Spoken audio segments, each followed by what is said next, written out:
Everybody students, good morning all of you. మనం ఇప్పుడు account syllabus గురించి చెప్పుకుంటున్నాం. మనం ఫస్ట్ అయితే అకౌంటెన్సీ సిలబస్ ఫస్ట్ చాప్టర్ పేరు బిల్స్ ఆఫ్ ఎక్స్చేంజ్ వినిమయ బిల్లులు. సెకండ్ డెఫర్షియేషన్ తరుగుదల. థర్డ్ కన్సైన్మెంట్ అకౌంట్స్ వ్యాపార ఖాతాలు. ఫోర్త్ పార్ట్నర్షిప్ అకౌంట్స్ భాగస్వామ్య వ్యాపార ఖాతాలు. Fifth admission of a partner భాగస్తుని ప్రవేశము. Sixth retirement of a partner భాగస్తుని విరమణ. సెవెంత్ కంప్యూటరైజ్డ్ ఖాతాలు. Eighth accounts from incomplete records single entry system అసంపూర్తి రికార్డుల నుంచి ఖాతాలు. ఒంటి పొద్దు విధానం. ఇలా మనకి 2 చాప్టర్స్ మనకి డిలీట్ చేయడం జరిగింది ఇందులోంచి. ఈ వరకు 10 చాప్టర్స్ ఉండి 2 చాప్టర్స్ డిలీట్ చేశారు. ఇప్పుడు 8 చాప్టర్స్ ఉన్నాయి మీకు. మనకి 50 మార్క్స్కి ఉంటుంది అకౌంటెన్సీ సిలబస్. ఇప్పుడు ఏది ఎన్ని మార్కులకు ఉంటుంది అని తెలుసుకుందాం మనం. First chapter bills of exchange 5 మార్క్స్కి ఉంటుంది, 2 మార్క్స్ కోసం ఉంటుంది, అంటే 7 మార్క్స్. అలాగే differentiation 5 marks. Consignment accounts 10 marks. అలాగే పార్ట్నర్షిప్ అకౌంట్స్ అందులో admission of a partner, retirement of a partner ఇవ్వడం జరిగింది. అందులో 20 మార్క్స్ ప్రాబ్లం. మీకు ఫస్ట్ ఇయర్లో మీకు ఫైనల్ అకౌంట్స్ అనేది ఉండేది. అందులో ముగింపు ఖాతాల్లో 20 మార్క్స్ ప్రాబ్లం ఇవ్వడం జరిగింది. అలాగే సెకండ్ ఇయర్లో పార్ట్నర్షిప్ అకౌంట్స్ 20 మార్క్స్ ప్రాబ్లం అండి.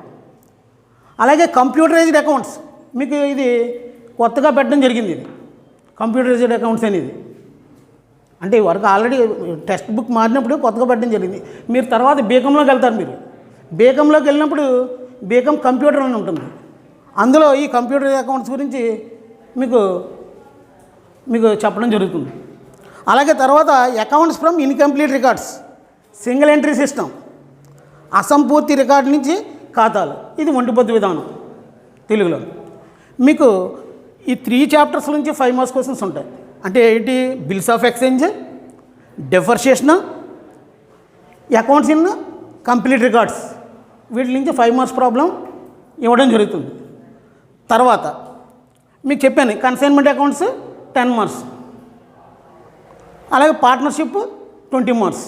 అలాగే ఈ అన్ని చాప్టర్స్ నుంచి 2 మార్క్స్ క్వశ్చన్స్ ఉంటాయి. కంప్యూటరైజ్ అకౌంట్ నుంచి ఉంటుంది, ఇన్కంప్లీట్ రికార్డ్స్ నుంచి ఉంటుంది, బిల్స్ ఆఫ్ ఎక్స్చేంజ్లో ఉంటుంది, డిఫరెన్షియేషన్లో ఉంటుంది.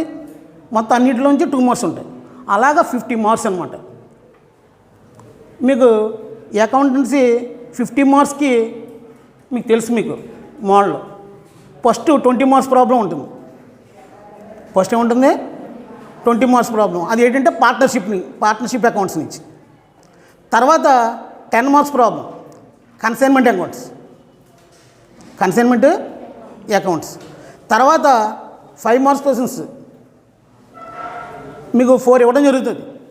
2 క్వశ్చన్స్ 2 ప్రాబ్లమ్స్ ఉంటాయి, లేకపోతే 3 ప్రాబ్లమ్స్ 1 క్వశ్చన్ ఉంటుంది. మీరు అందులో 2 ఆన్సర్ చేయాలి. తర్వాత 8 మార్క్స్ ఉంటాయి, 8 క్వశ్చన్స్ ఉంటాయి. అందులో మీరు 5 ఆన్సర్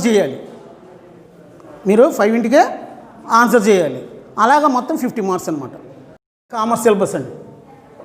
ఫస్ట్ వన్ ఎంటర్ప్రెన్యూర్షిప్.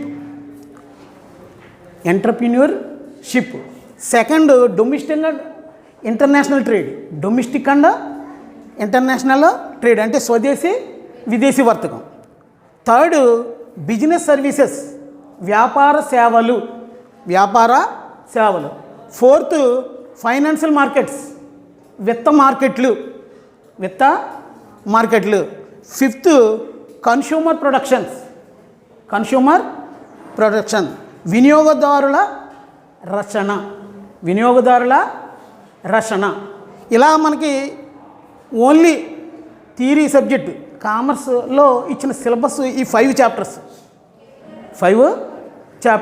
ఈ 5 చాప్టర్స్ నుంచి మనకి 50 మార్క్స్ ఇవ్వడం జరుగుతుంది commerce subject. First one entrepreneurship. ఇందులోంచి 5 మార్క్స్ క్వశ్చన్స్ పడుతున్నాయండి. ఎంటర్‌ప్రెన్యూర్‌షిప్ నుంచి 5 మార్క్స్ క్వశ్చన్స్ రావడం జరుగుతుంది. Second domestic and international. మీరు ఫస్ట్ ఇయర్లో నేర్చుకున్నారు మీరు డొమెస్టిక్ అండ్ ఇంటర్నేషనల్ ట్రేడ్ గురించి. అంచేది ఇప్పుడు మీకు పెద్ద ఏం కష్టంగా ఉండదేమో, ఈజీ. ఇందులోంచి కూడా 5 మార్క్స్ వస్తుంది.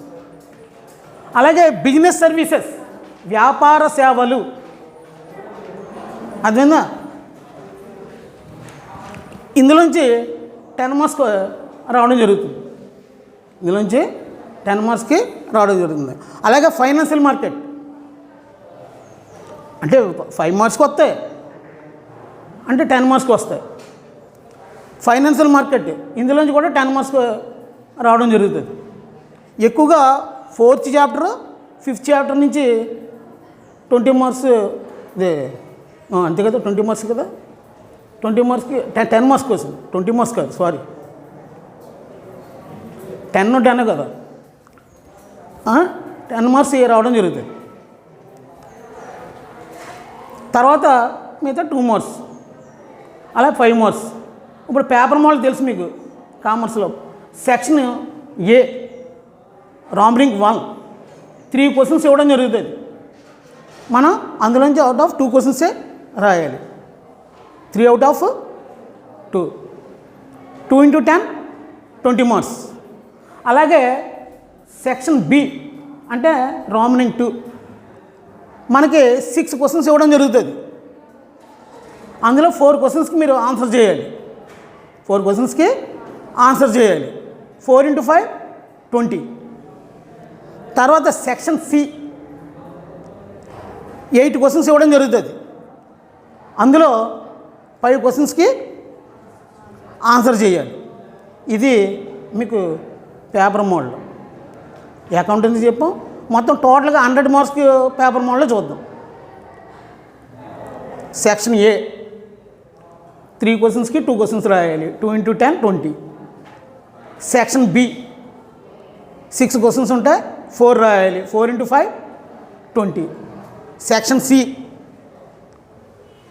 8 క్వశ్చన్స్ ఉంటాయి, 5 రాయాలి. 10 టోటల్ 50 మార్క్స్. తర్వాత పార్ట్ బి, ఇది పార్ట్ ఏ, పార్ట్ బి రాంబ్రింగ్ 4 సెక్షన్ డి 20 మార్క్స్ ప్రాబ్లం. అదేంటి చెప్పాను మీకు, పార్ట్నర్షిప్ అకౌంట్స్ నుంచి 20 మార్క్స్కి రావడం జరుగుతుంది. తర్వాత సెక్షన్ ఈ, సెక్షన్ ఈ 10 మార్క్స్ క్వశ్చన్స్, 10 మార్క్స్ ప్రాబ్లమ్స్ ఉంటాయి. అది ఏంటంటే కన్సైన్మెంట్ అకౌంట్స్. ఇప్పుడు మీకు సిలబస్లో తీసాడు, మరి మోడల్ అదే విధంగా ఇస్తాడు అనుకుంటాను. ఇంకోటి ఏమైనా ఇవ్వడం జరుగుతుంది. నాట్ ప్రాఫిట్ ఫర్ ఆర్గనైజేషన్స్ అని చెప్పి వ్యాపారేతర సంస్థల ఖాతాలని ఉండేది. కన్సైన్మెంట్ అకౌంట్స్ కానీ అది కానీ చేయవలసి వచ్చేది. ఇప్పుడు కన్సైన్మెంట్ అకౌంట్స్ కంపల్సరీ ఉంటుంది. తర్వాత ఇంకోటి ఏది ఇస్తాడనేది మరి పేపర్ మోడల్ వాడు పంపించడం జరగలేదు. అంచేత మామూలుగా 50 మార్క్స్కి ఉంటుంది. తర్వాత సెక్షన్ ఎఫ్, అందులో 4 ప్రాబ్లమ్స్ ఉంటాయి. అదే 2 క్వశ్చన్స్ అకౌంట్ క్వశ్చన్స్, 2 ప్రాబ్లమ్స్. ఆ 7 చెప్పడం జరిగింది మీకు. ఏంటి, బిల్స్ ఆఫ్ ఎక్స్చేంజ్, డెఫర్షియేషన్, ఏంటి ఇన్కంప్లీట్ అకౌంట్స్, అదే సింగిల్ ఎంట్రీ సిస్టమ్. అందులో 5 మార్క్స్కి ఇవ్వడం జరుగుతుంది. అలాగా తర్వాత నెక్స్ట్ 2 మార్క్స్ కోసం 8 ఇవ్వడం జరుగుతుంది. అందులో 5 ఇంటికి ఆన్సర్ చేయాలి. First chapter bill of exchange, వినిమయ బిల్లులు. మనం ఆ చాప్టర్ గురించి చెప్పుకుంటున్నాము. ఫస్ట్ ఏంటంటే goods can be sold or bought for cash or on credit. అంటే సరుకుని నగదుకు కానీ అరువుకు కానీ కొనడం అమ్మడం జరుగుతుంది. అదేనా, ఎవరైనా సరే ప్రతి వ్యాపారస్తుడు కూడా సరుకుని నగదుకు కానీ అరువుకు కానీ కొనడం కానీ అమ్మడం కానీ జరుగుతుంది. తర్వాత next, in case of cash transaction cash is paid to the seller. అంటే నగదు వ్యవహారంలో అమ్మకందారునికి నగదు చెల్లించబడుతుంది. ఎవరైతే సరుకు పర్చేస్ చేశాడో అది నగదు వ్యవహారానికి కొనుగోలుదారుడు నగదుని చెల్లించడం జరుగుతుంది. And the goods are delivered to the buyer at the same time. అంటే అదే సమయంలో ఎవరైతే సరుకుని కొనుగోలు చేశాడో వాడికి సరుకుని మనం ఇవ్వడం జరుగుతుంది. అర్థమైందా? మళ్ళీ చెప్తున్నాను, సరుకుని అరువుకు కానీ నగదుకు కానీ కొనడం కానీ అమ్మడం కానీ జరుగుతుంది. ఇదనమాట. Goods can be sold or bought for cash or on credit.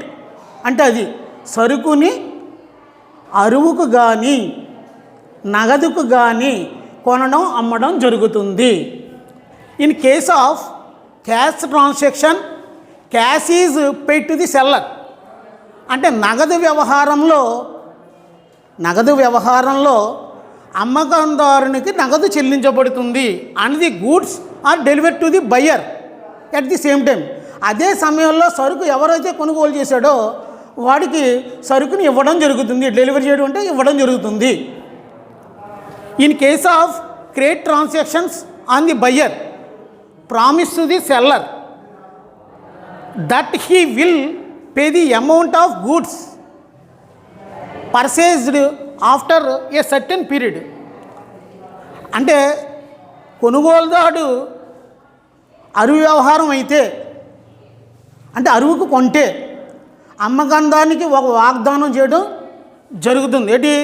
Bill అమౌంట్ని మనం ఎంత సరుకు అయితే కొనుగోలు చేసామో అది కొంతకాలానికి చెల్లిస్తానని చెప్పి ఏంటి అని గడువు ఇవ్వడం గురించి చెప్పడం జరుగుతుంది.